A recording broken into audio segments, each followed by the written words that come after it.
Actually, it began a long time ago. How long I have not dared to guess. But so far as is concerned my own connection with a case that has ruined my practice and earned me the dubiety of the medical profession in regard to my sanity, it began with Amos Tuttle's death. That was on a night in late winter, with a south wind blowing on the edge of spring. I've been an ancient legend haunted Arkham that day. He had learned of my presence there from Dr. Ephraim Sprague, who attended him, and had the doctor call the Lewiston house and bring me to that gloomy estate on the Aylesbury Road near the Innsmouth Turnpike. It was not a place to which I liked to go, but the old man had paid me well to tolerate his sullenness and eccentricity, and Sprague had made it clear that he was dying. A matter of hours, and he was. He had hardly the strength to motion Sprague from the room and talk to me, though his voice came clearly enough and with little effort. "You know my will," he said. "Stand by it to the letter." That will had been a bone of contention between us because of its provision that before his heir and sole surviving nephew, Paul Tuttle, could claim his estate, the house would have to be destroyed. Not taken down, but destroyed, together with certain books designated by shelf number in his final instructions. His deathbed was no place to debate this wanton destruction anew. I nodded, and he accepted that. Would to heaven I had obeyed without question. "Now then," he went on, "there's a book downstairs you must take back to the library of Miskatonic University." He gave me the title. At that time it meant little to me, but it has since come to mean more than I can say. Symbol of age, old horror of maddening things beyond the thin veil of prosaic daily life, the Latin translation of the abhorred Necronomicon by the mad Arab Abdul al-Hazard. I found the book easily enough. For the last 2 decades of his life, Amos Tuttle had lived in increasing seclusion among books collected from all parts of the world. Old, worm-eaten texts, with titles that might have frightened away a less hardened man. The sinister De Vermi Mysterious of Ludwig Prynne, Comte der Let's Terrible Cult de Ghoul, von Jons Damnable Unausfreiechen Colton. I did not then know how rare these were, nor did I understand the priceless rarity of certain fragmentary pieces. The frightful Book of Ebon, the horror-fraught Necrotic manuscripts, and the dread Rayleigh text. For these I found upon an examination of Amos Tuttle's accounts after his death. He had paid a fabulous sum, but nowhere did I find so high a figure as that he had paid for the Rayleigh text, which had come to him from somewhere in the dark interior of Asia. According to his files, he had paid for it no less than $100,000, but in addition to this, there was present in his account in regard to this yellowed manuscript a notation which puzzled me at the time, but which I was to have ominous cause to remember. After the sum above mentioned, Amos Tuttle had written in his spidery hand, in addition to the promise. These facts did not come out until Paul Tuttle was in possession. But before that, several strange occurrences took place. Things that should have aroused my suspicion in regard to the countryside legends of some powerful supernatural influence clinging to the old house. The first of these was of small consequence in view of the others. It was simply that upon returning the Necronomicon to the library of Miskatonic University at Arkham, I found myself conveyed by a tight-lipped librarian straight away to the office of the director, Dr. Jan Fur, who asked me bluntly to account for the books being in my hands. I had no hesitation in doing so, and thereby discovered that the rare volume was never permitted out of the library. That, in fact, Amos Tuttle had abstracted it on one of his rare visits, having failed in his attempts to persuade Dr. Jan Fur to permit his borrowing it. And Amos had been clever enough to prepare in advance a marvelously good imitation of the book, with a binding almost flawless in its resemblance, and the actual reproduction of title and opening pages of the text reproduced from his memory. Upon the occasion of his handling the mad Arab's book, he had substituted his dummy for the original, and gone off with one of the 2 copies of this shunned work available on the North American continent, one of the 5 copies known to be in existence in the world. The second of these things was a little more startling, though it bears the trappings of conventional haunted house stories. Both Paul Tuttle and I heard at odd times in the house at night, while his uncle's corpse lay there particularly, the sound of padding footsteps. But there was this strangeness about them. They were not like footsteps falling within the house at all, but like the steps of some creature in size almost beyond the conception of man walking at a great distance underground. So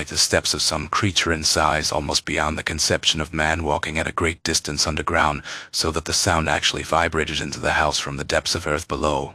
And when I have referenced the steps, It is only for lack of a better word to describe the sounds, for they were not flat steps at all, but a kind of spongy, jelly-like, sloshing sound, made with the force of so much weight behind them, that the consequent shuddering of earth in that place was nothing more than this, and presently it was gone, ceasing, coincidentally enough, in the hours of that dawn when Amos Tuttle's corpse was borne away 48 hours sooner than we had planned. The sounds we dismissed as settlings of the earth along the distant coast, not alone because we did not attach too great an importance to them, but because of the final thing that took place before Paul Tuttle officially took possession of the old house on the Aylesbury Road. This last thing was the most shocking of all, and of the three who knew it, only I now remain alive, Dr. Sprague being dead this day, 1 month, though he took only one look and said, "Bury him at once," and so we did, for the change in Amos Tuttle's body was ghastly beyond conception, and especially horrible in its suggestion. And it was so because the body was not falling into any visible decay, but changing subtly in another way, becoming suffused with a weird iridescence, which darkened presently until it was almost ebon, and the appearance of the flesh of his puffy hands and face of minute, scale-like growth. There was likewise some change about the shape of his head. It seemed to lengthen, to take on a curious kind of fish-like look, accompanied by a faint exudation of thick fish smell from the coffin.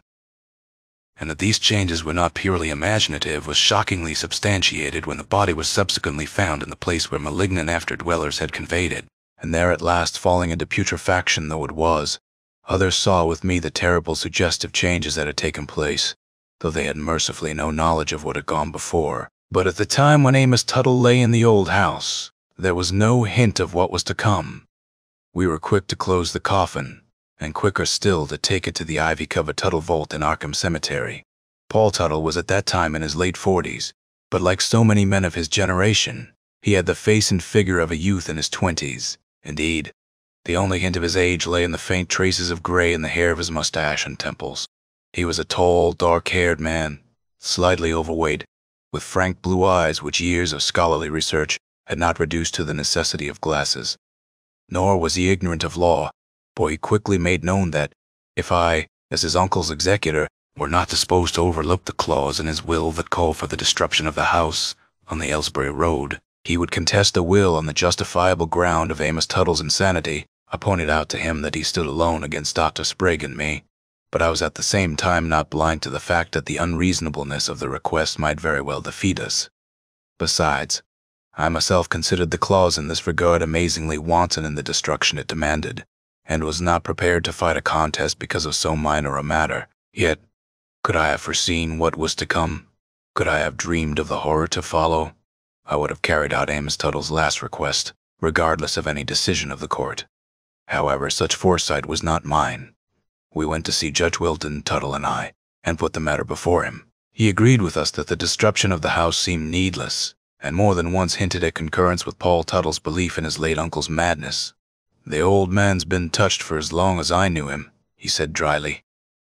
"And as for you, Haddon, can you get up on a stand and swear that he was absolutely sane?" Remembering with a certain uneasiness the theft of the Necronomicon from Miskatonic University, I had to confess that I could not, so Paul Tuttle took possession of the estate on the Aylesbury Road, and I went back to my legal practice in Boston, not dissatisfied with the way things had gone, and yet not without a lurking uneasiness difficult to define, an insidious feeling of impending tragedy. No, little fed by my memory of what we had seen in Amos Tuttle's coffin before we sealed and locked it away in the centuries-old vault in Arkham Cemetery. 2. It was not for some time that I saw the gambrel roofs and Georgian balustrades of the cursed Arkham again.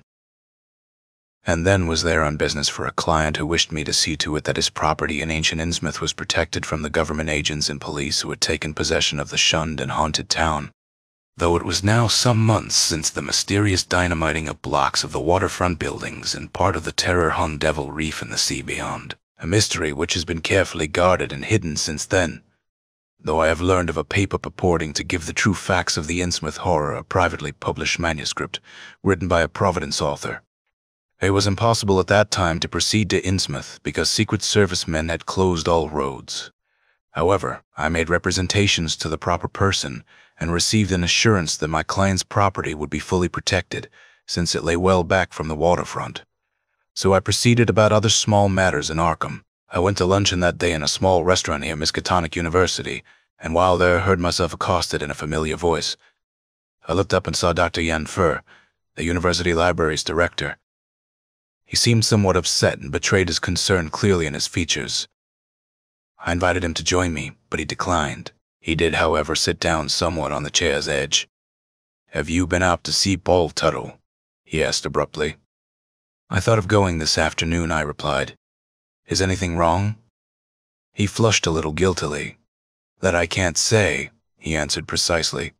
"But there have been some nasty rumors loose in Arkham, and the Necronomicon is gone again." "Good heaven! You're surely not accusing Paul Tuttle of having taken it?" I exclaimed, half in surprise, half amused. I could not imagine of what use it might be to him. "Still he has it," Dr. Yanfer persisted, "but I don't think he stole it, and should not like to be understood as saying so. It is my opinion that one of our clerks gave it to him, and is now reluctant to confess the enormity of his error. Be that as it may, the book has not come back, and I fear we shall have to go after it." "I could ask him about it," I said. "If you would, thank you," responded Dr. Yanfer a little eagerly. "I take it you've heard nothing of the rumors that are rife here." I shook my head. "Very likely they are only the outgrowth of some imaginative mind," he continued. But the air of him suggested that he was not willing or able to accept so prosaic an explanation. "It appears that passengers along the Aylesbury Road have heard strange sounds late at night, all apparently emanating from the Tuttle house." "What sounds?" I asked, not without immediate apprehension. "Apparently those of footsteps, and yet I understand no one will definitely say so, save for one young man who characterized them as soggy, and said that they sounded as if something big were walking in mud and water nearby. The strange sounds Paul Tuttle and I had heard on the night following Amos Tuttle's death had passed from my mind. But at this mention of footsteps by Dr. Yanfer, the memory of what I had heard returned in full. I fear I gave myself slightly away, for Dr. Yanfer observed my sudden interest. Fortunately, he chose to interpret it as evidence that I had indeed heard something of these rumors. My statement to the contrary notwithstanding, I did not choose to correct him in this regard, and at the same time I experienced a sudden desire to hear no more. So I did not press him for further details, and presently he rose to return to his duties, and left me with my promise to ask Paul Tuttle for the missing book still sounding in my ears. His story, however slight it was, nevertheless sounded within me a note of alarm. I could not help recalling the numerous small things that held to memory. The steps we had heard, the odd clause in Amos Tuttle's will, the awful metamorphosis in Amos Tuttle's corpse. There was already then a faint suspicion in my mind that some sinister chain of events was becoming manifest here.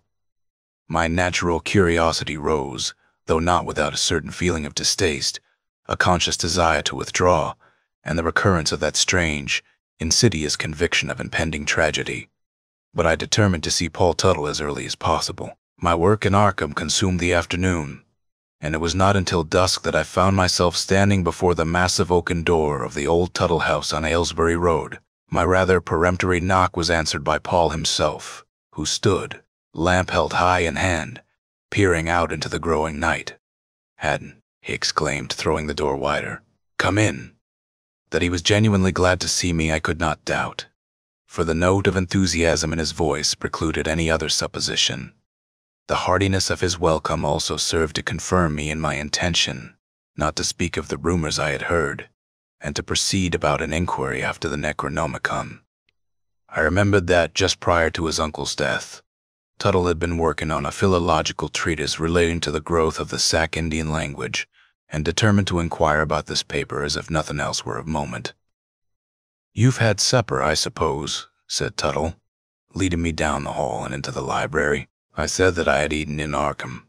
He put the lamp down upon a book-laden table, pushing some papers to one side as he did so, inviting me to sit down. He resumed the seat he had evidently left to answer my knock. I saw now that he was somewhat disheveled, and that he had permitted his beard to grow. He had also taken on more weight, doubtless as consequence of strictly enforced scholarship, with all its attendant confinement to the house and lack of physical exercise. "How fares the Sac treatise?" I asked.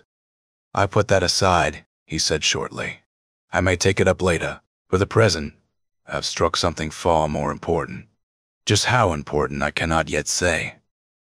I saw now that the books on the table were not the usual scholarly tomes I had seen on his Ipswich desk, but with some faint apprehension observed that they were the books condemned by the explicit instructions of Tuttle's uncle, as a glance at the vacant spaces on the proscribed shelves clearly corroborated. Tuttle turned to me almost eagerly and lowered his voice as if in fear of being overheard. As a matter of fact, Haddon, it's colossal, a gigantic feat of the imagination.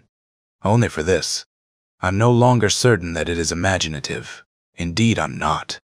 I wondered about that clause in my uncle's will. I couldn't understand why he should want this house destroyed, and rightly surmised that the reason must lie somewhere in the pages of those books he so carefully condemned. He waved a hand at the incunabula before him. So I examined them, and I can tell you I have discovered things of such incredible strangeness, such bizarre horror, that I hesitate sometimes to dig deeper into the mystery. Frankly, Haddon, it is the most outre matter I've ever come upon, and I must say it involved considerable research, quite apart from these books Uncle Amos collected. Indeed, I said dryly. And I dare say you've had to do considerable traveling. He shook his head. None at all, apart from one trip to Miskatonic University Library. The fact is, I found I could be served just as well by mail. You'll remember those papers of Uncle's? Well, I discovered among them that Uncle Amos paid $100,000 for a certain bound manuscript, bound in human skin, incidentally, together with a cryptic line. In addition to the promise, I began to ask myself what promise Uncle Amos could have made, and to whom. Whether to the man or woman who had sold him the Sraelia text, or to some other. I proceeded forthwith to search out the name of the man who had sold him the book, and presently found it with his address, some Chinese priest from Inner Tibet, and wrote to him. His reply reached me a week ago.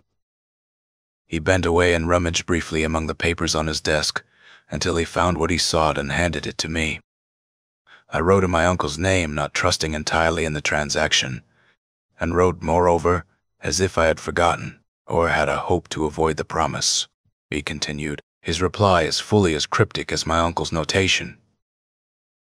Indeed, it was so, for the crumpled paper that was handed to me bore, in a strange stilted script, but one line without signature or date, to afford a haven for him who was not to be named. I dare say I looked up at Tuttle with my wonderment clearly mirrored in my eyes, for he smiled before he replied, Means nothing to you, eh? No more did it to me when first I saw it, but not for long. In order to understand what follows, you should know at least a brief outline of the mythology, if indeed it is only mythology, in which this mystery is rooted. My Uncle Amos apparently knew and believed all about it, for the various notes scattered in the margins of his proscribed books bespeak a knowledge far beyond mine. Apparently the mythology springs from a common source, with our own legendary genesis, but only by a very thin resemblance. Sometimes I am tempted to say that this mythology is far older than any other. Certainly in its implications, it goes far beyond, being cosmic and ageless, for its beings are of two natures, and two only. The old or ancient ones, the elder gods, of cosmic good and those of cosmic evil, bearing many names, and themselves of different groups, as if associated with the elements, and yet transcending them. For there are the water beings, hidden in the depths, those of air that are the primal lurkers beyond time, those of earth, horrible animate survivals of distant eons. Incredible time ago, the old ones banished from the cosmic places all the evil ones, imprisoning them in many places. But in time these evil ones spawned hellish minions, who set about preparing for their return to greatness. The old ones are nameless, but their power is and will apparently always be great enough to check that of the others. Now, among the evil ones there is apparently often conflict, as among lesser beings. The water beings oppose those of air. The fire beings oppose earth beings. But nevertheless they together hate and fear the elder gods, and hope always to defeat them in some future time. Among my Uncle Amos's papers there are many fearsome names written in his crabbed script. Great Telhu, the Lake of Hali, Tsatogua, Yog-Sothoth, Nyarlathotep, Azathoth, Hastur the Unspeakable, Yuggoth, Aldones, Thale, Aldebaran the Hyades, Carcosa, and others. It's possible to divide some of those names into vaguely suggestive classes from those notes which are explicable to me. though many present insoluble mysteries I cannot hope as yet to penetrate. And many too are written in a language I do not know, together with cryptic and oddly frightening symbols and signs. But through what I have learned, it is possible to know that great Tuthu is one of the water beings, even as Hastur is of the beings that stalk the star spaces. And it is possible to gather from vague hints in these forbidden books where some of these beings are. So I can believe that in this mythology, Kulu was banished to a place beneath the seas of earth, while Hastur was hurled into outer space, into that place where the black stars hang, which is indicated as Aldebaran of the Hyades, which is the place mentioned by Chambers, even as repeats the Carcosa of Bierce. Coming upon this communication from the priest in Tibet in the light of these things, surely one fact must come clearly forth. Haddon, surely, beyond the shadow of doubt, him who is not to be named can be none other than Hastur the Unspeakable. The sudden cessation of his voice startled me. There was something hypnotic about his eager whisper, and something too that filled me with a conviction far beyond the power of Paul Tuttle's words. Somewhere deep within the recesses of my mind the chord had been struck, a mnemonic connection I could not dismiss or trace, and which left me with a feeling as of limitless age, a cosmic bridge into another place and time. "That seems logical," I said at last cautiously. "Logical, Haddon it is. It must be," he exclaimed. "Granting it," I said, "what then?" "Why, granting it," he went on quickly, "we've conceded that my Uncle Amos promised to make ready a haven in preparation for the return of Hastur from whatever region of outer space now imprisons him. Where that haven is, or what manner of place it may be, has not thus far been my concern, though I can guess. Perhaps this is not the time for guessing, and yet it would seem from certain other evidence at hand that there may be some permissible deductions made. The first and most important of these is of a double nature. Ergo, something unforeseen prevented the return of Hastur within my uncle's lifetime, and yet some other being has made itself manifest." Here he looked at me with unusual frankness and not a little nervousness.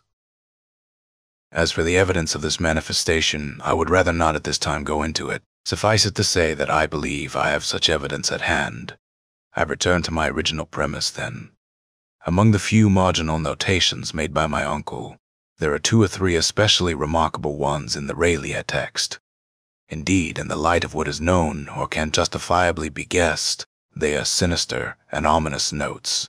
So speaking, he opened the ancient manuscript and turned to a place quite close to the beginning of the narrative. "Now attend me, Haddon," he said. And I rose and bent over him to look at the spidery, almost illegible script that I knew for Amos Tuttle's. Observe the underscored line of text. Funglui meglui, Nash, Kulu Rayleigh, Wulganugai, Fodigan. And what follows it in my uncle's unmistakable hand, his minions preparing the way and he no longer dreaming.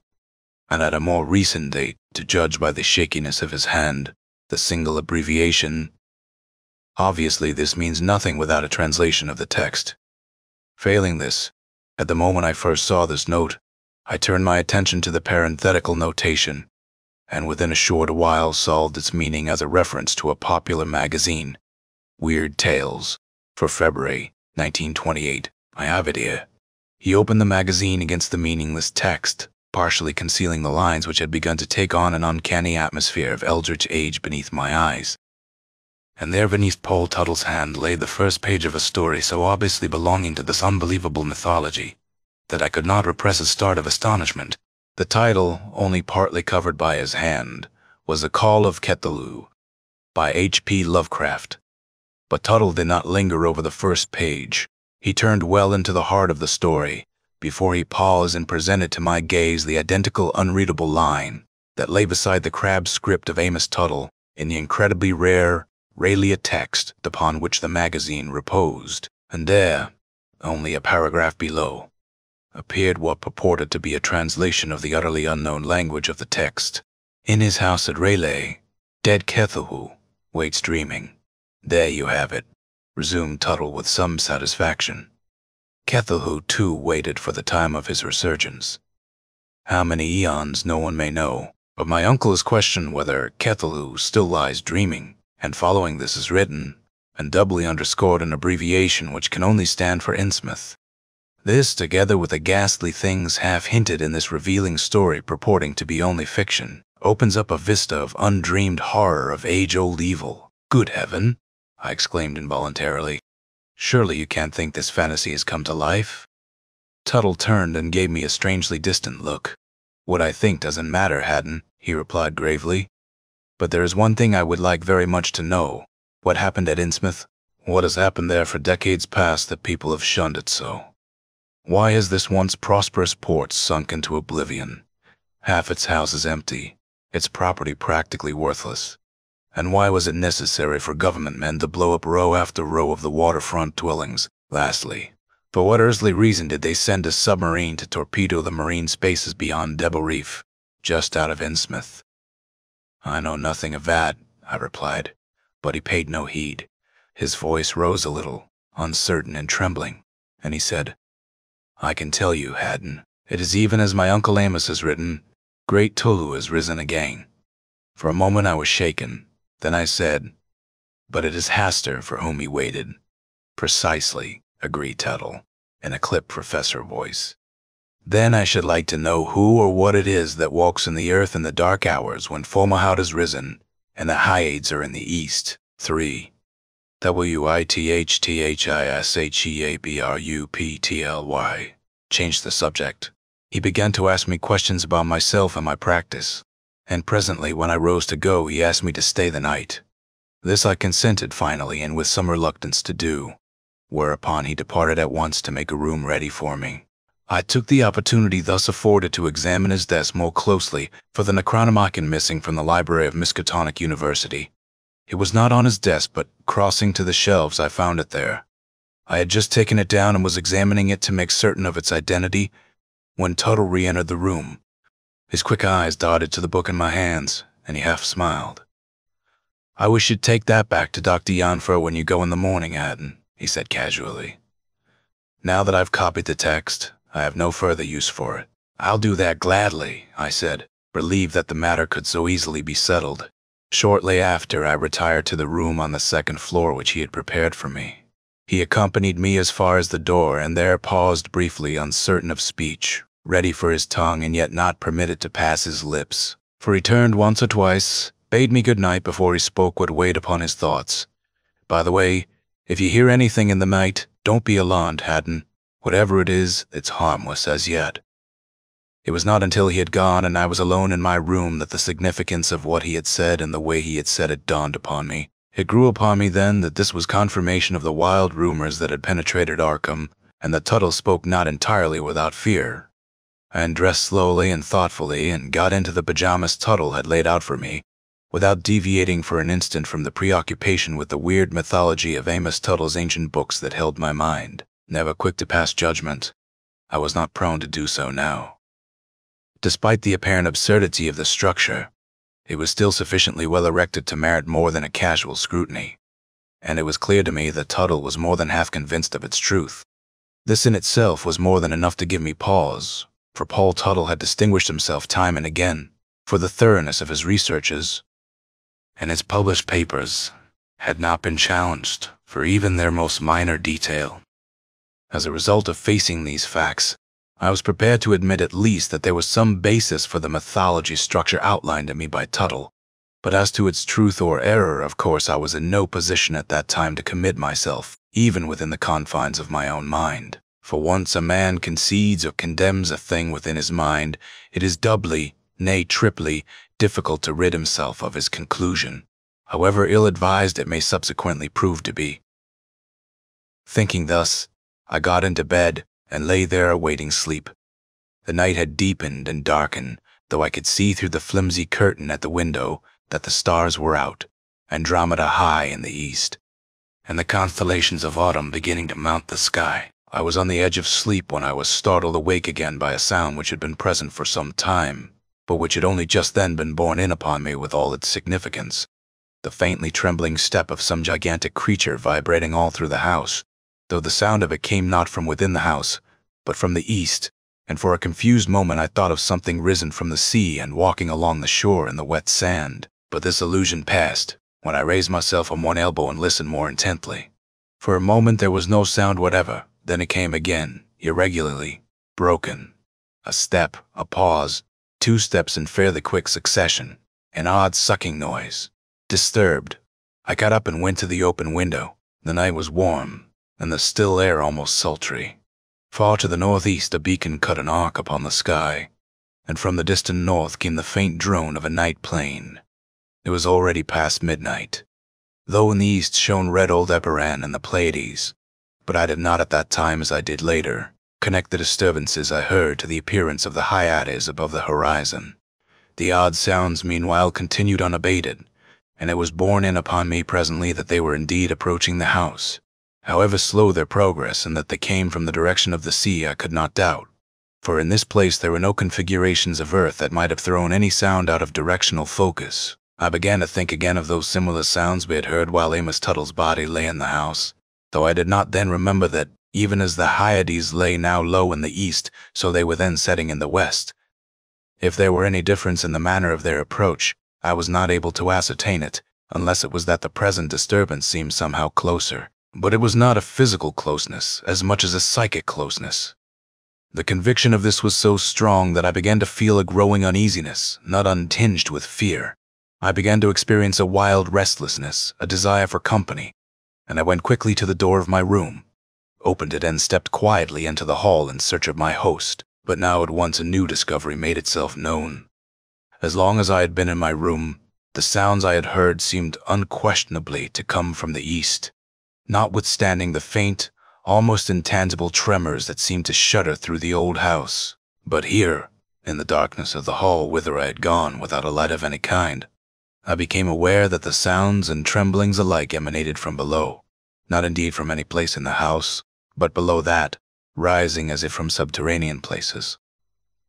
My nervous tension increased, and I stood uneasily to get my bearings in the dark, when I perceived from the direction of the stairway a faint radiance mounting from below. I moved towards it at once, noiselessly, and looking over the banisters saw that the light came from an electric candle held in Paul Tuttle's hand. He was standing in the lower hall, clad in his dressing gown, though it was clear to me even from where I stood that he had not removed his clothes. The light that fell upon his face revealed the intensity of his attention. His head was cocked a little to one side in an attitude of listening, and he stood motionless the while I looked down upon him. "Paul!" I called in a harsh whisper. He looked up instantly and saw my face, doubtless caught in the light from the candle in his hand. "Do you hear?" he asked. "Yes, what in God's name is it?" "I've heard it before," he said. "Come down." I went down to the lower hall, where I stood for a moment under his penetrating and questioning gaze. "You aren't afraid, Haddon?" I shook my head. "Then come with me." He turned and led the way towards the back of the house, where he descended into the cellars below. All this time the sounds were rising in volume. It was as if they had approached closer to the house, indeed, almost as if they were directly below. And now there was obvious a definite trembling in the building, not alone of the walls and supports, but one with the shuddering and shaking of the earth all around. It was as if some deep subterranean disturbance had chosen this spot in the earth's surface to make itself manifest. But Tuttle was unmoved by this, doubtless for the reason that he had experienced it before. He went directly through the first and second cellars to a third, set somewhat lower than the others, and apparently of more recent construction, but like the first two built of limestone blocks set in cement. In the center of the sub-cellar, he paused and stood quietly listening. The sounds had by this time risen to such intensity that it seemed as if the house were caught in a vortex of volcanic upheaval, without actually suffering the destruction of its supports. For the trembling and shuddering, the creaking and groaning of the rafters above us gave evidence of the tremendous pressure exerted within the earth beneath us, and even the stone floor of the cellar seemed alive under my bare feet. But presently these sounds appeared to recede into the background, though actually they lessened not at all, and only presented this illusion because of our growing familiarity with them, and because our ears were becoming attuned to other sounds in more major keys.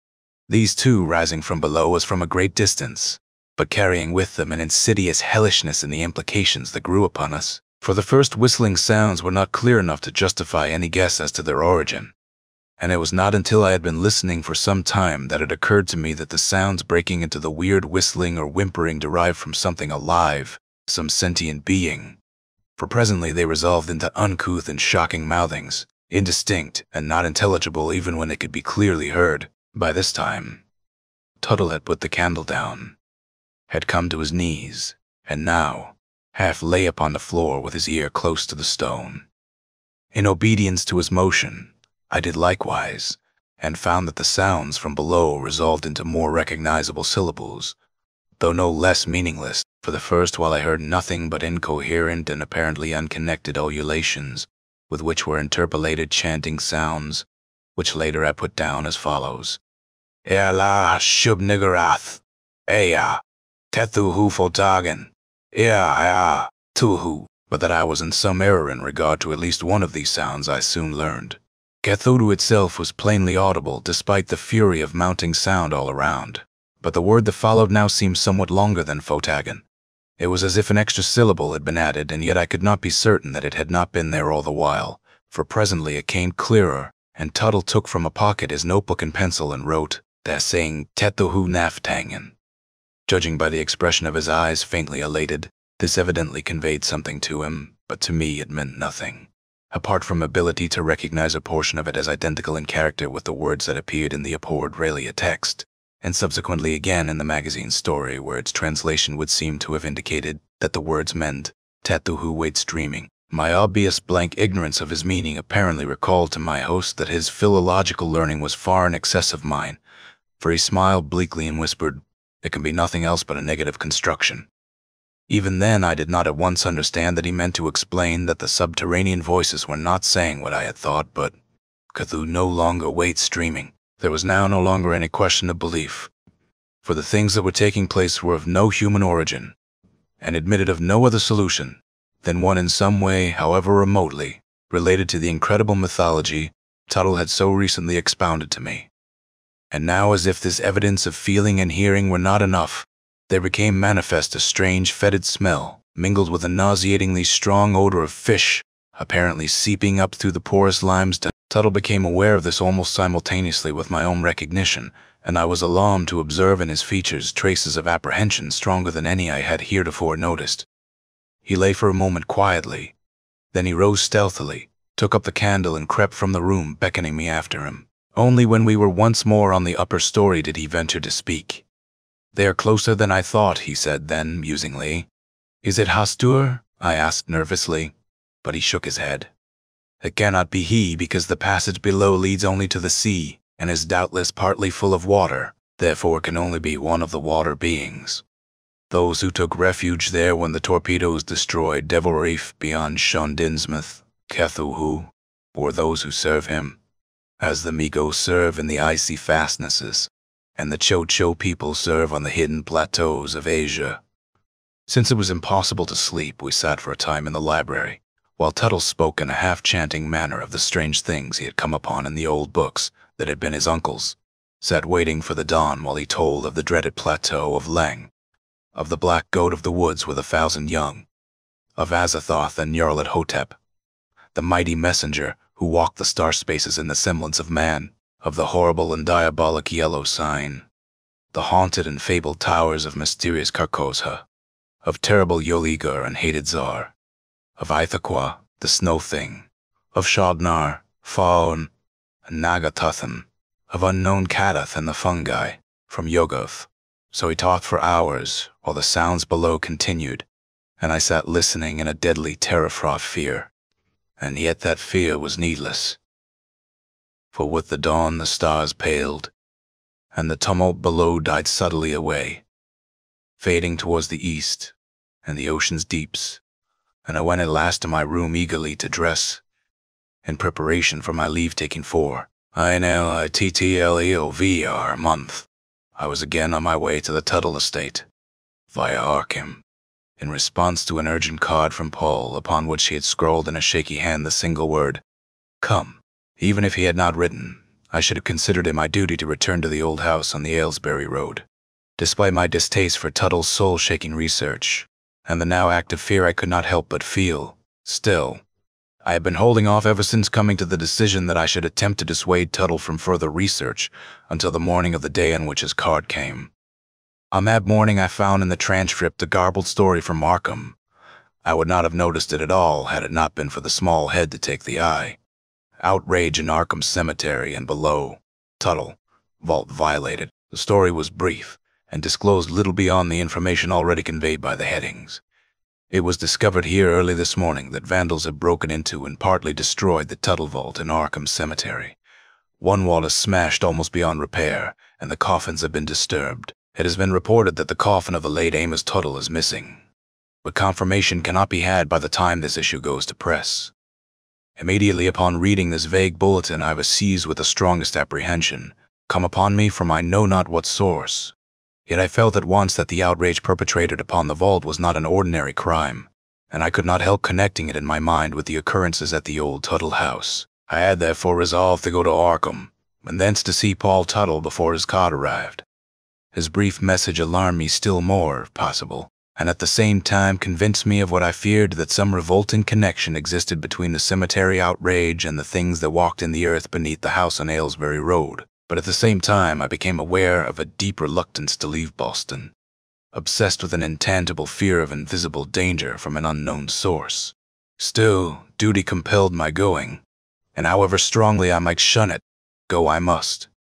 I arrived in Arkham in early afternoon, and went at once to the cemetery, in my capacity as solicitor, to ascertain the extent of the damage done. A police guard had been established, but I was permitted to examine the premises as soon as my identity had been disclosed.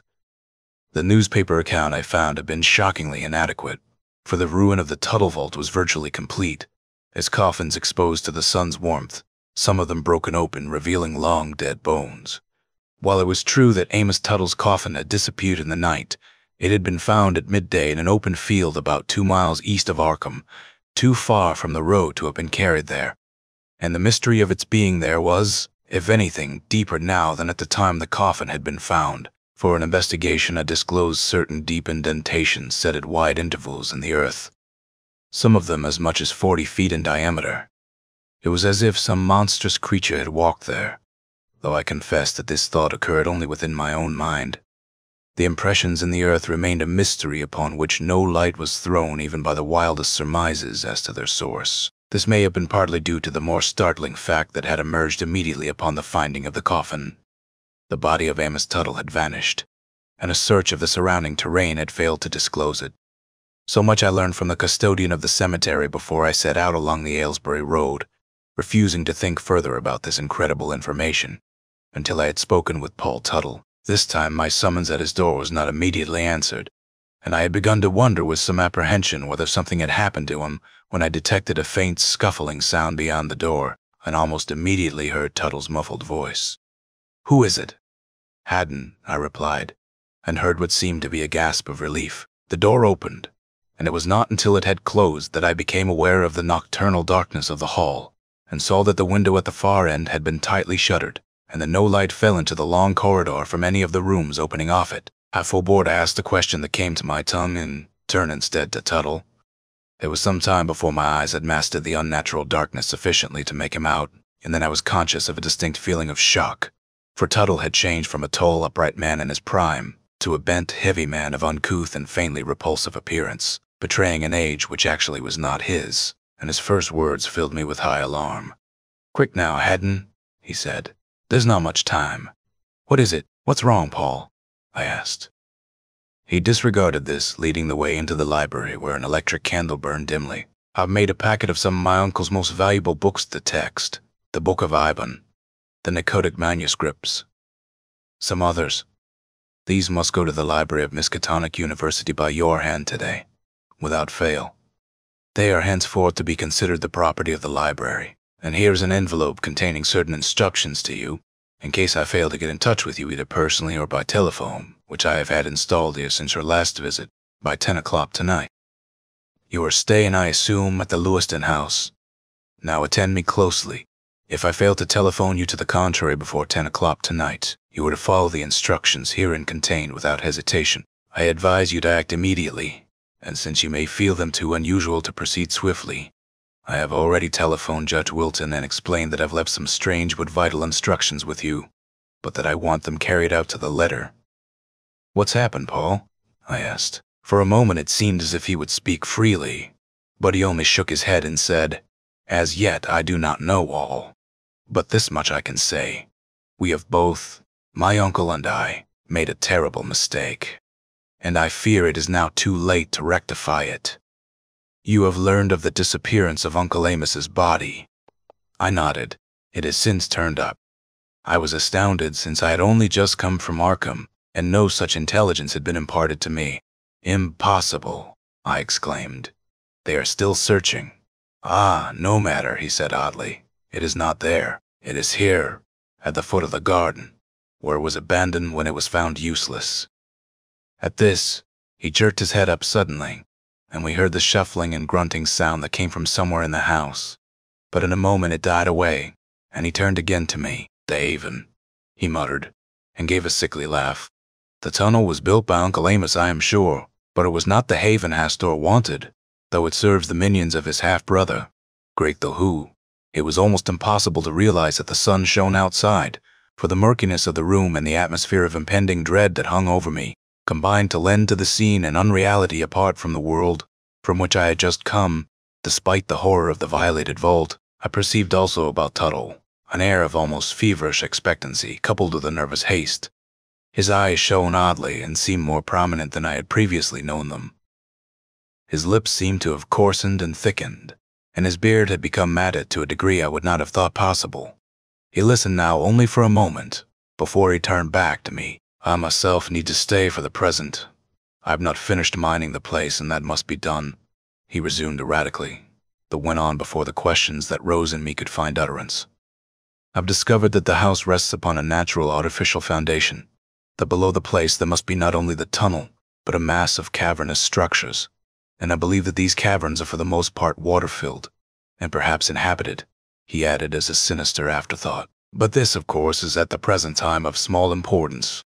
I have no immediate fear of what is below, but what I know is to come. Once again he paused to listen, and again vague distant sounds came to our ears. I listened intently, hearing an ominous fumbling, as if some creature were trying a door, and strove to discover or guess at its origin.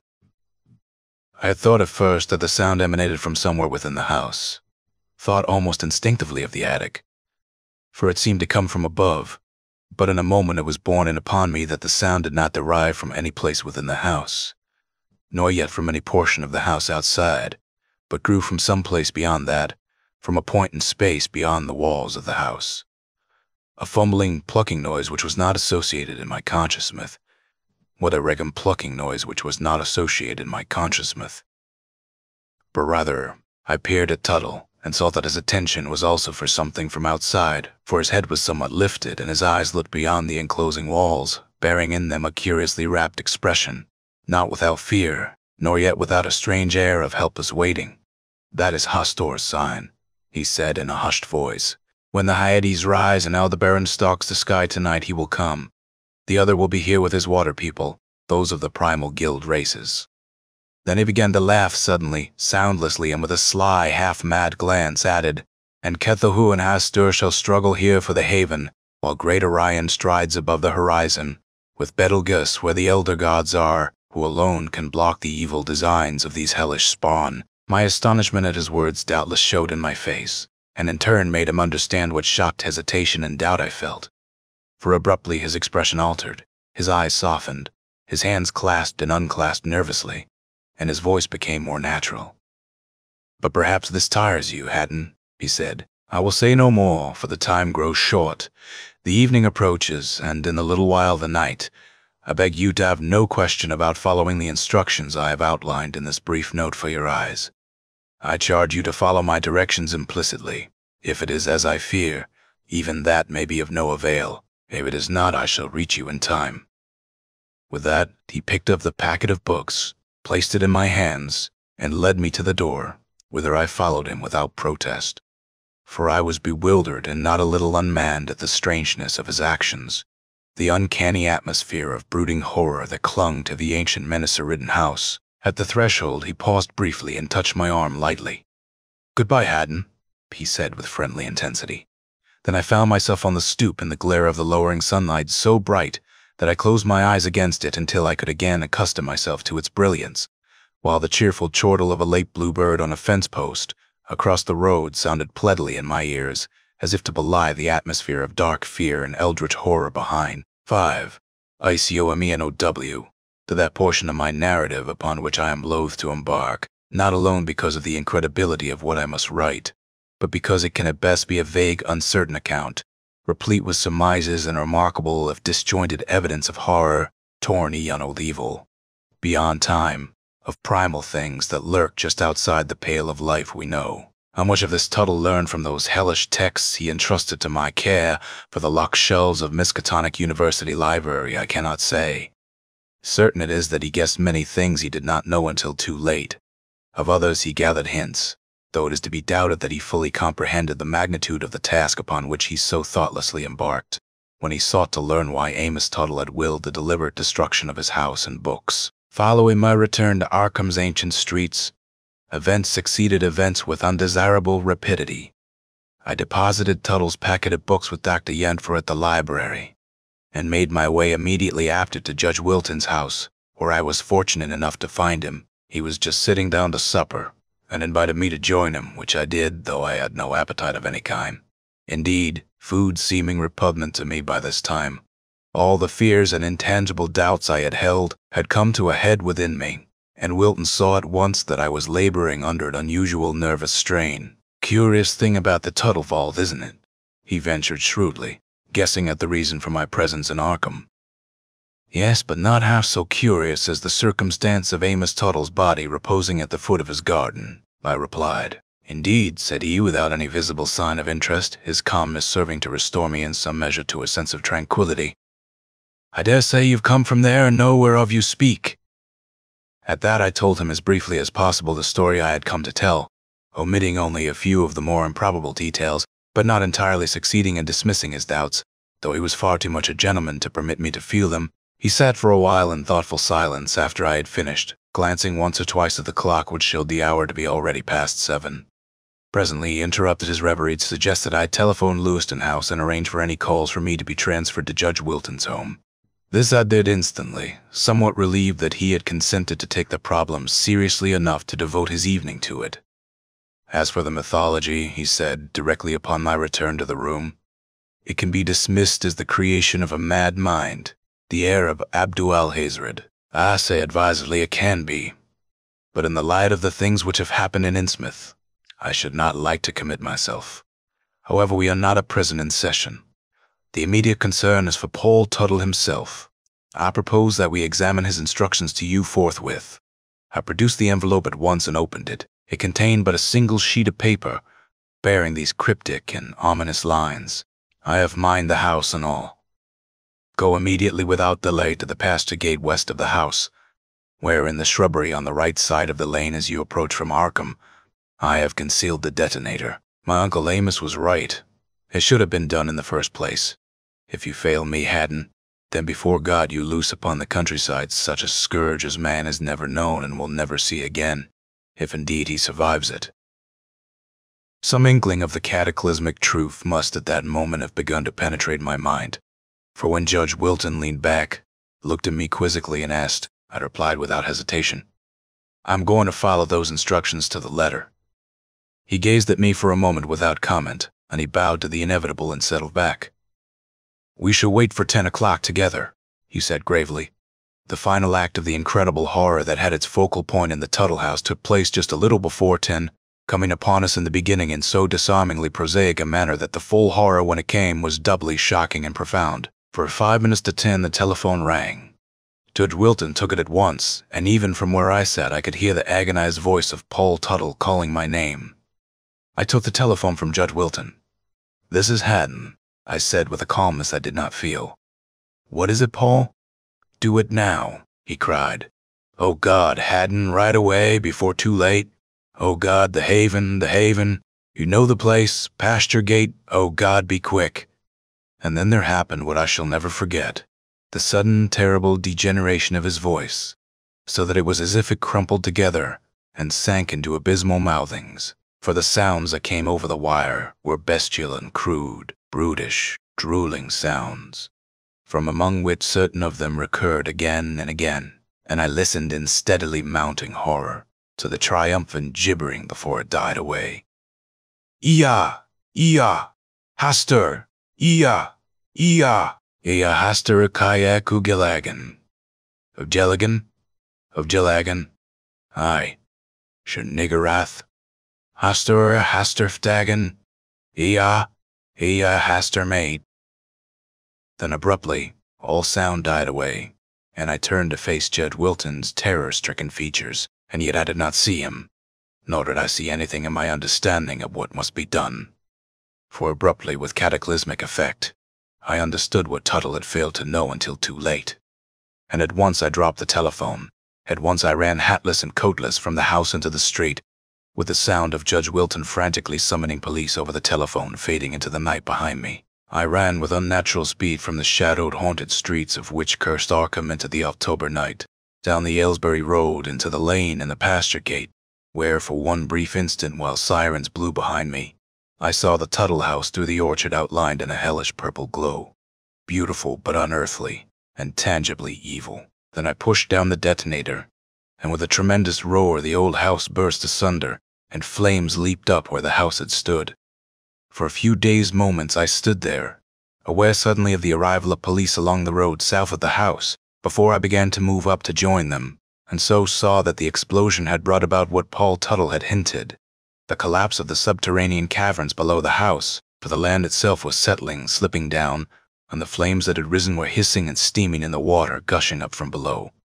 Then it was that other thing happened, the last unearthly horror that mercifully blotted out what I saw in the wreckage, jutting out above the rising waters, the great protoplasmic mass risen from the center of the lake, forming where the Tuttle house had been, and the thing that came crying out at us across the lawn before it turned to face the other and begin a titanic struggle from lightning, in a fold of encrasmake from the easter ray, a tremendous discharge of energy in the shape of light, so that for one awful moment everything was revealed, before lightning-like appendages descended as from the heart of the blinding pillar of light itself, one seizing the mass in the water, lifting it high and casting it far out to sea, the other taking that second thing from the lawn and hurling it a dark dwindling blot into the sky, where it vanished among the eternal stars, and then came sudden, absolute, cosmic silence.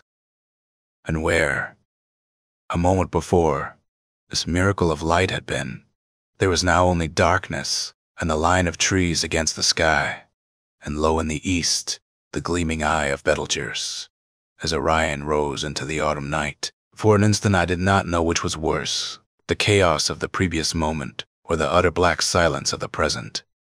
But the small cries of horrified men brought it back to me, and it was borne in upon me then that they at least did not understand the secret horror, the final thing that sears and maddens, the thing that rises in the dark hours to stalk the bottomless depths of the mind. They may have heard as I did that thin, far whistling sound, that maddening ululation from the deep, immeasurable gulf of cosmic space, the wailing that fell back along the wind, and the syllables that floated down the slopes of air. Tekiliai, Tekilili, Tekiliai. And certainly they saw the thing that came crying out at us from the sinking ruins behind, the distorted caricature of a human being, with its eyes sunk to invisibility and thick masses of scaly flesh.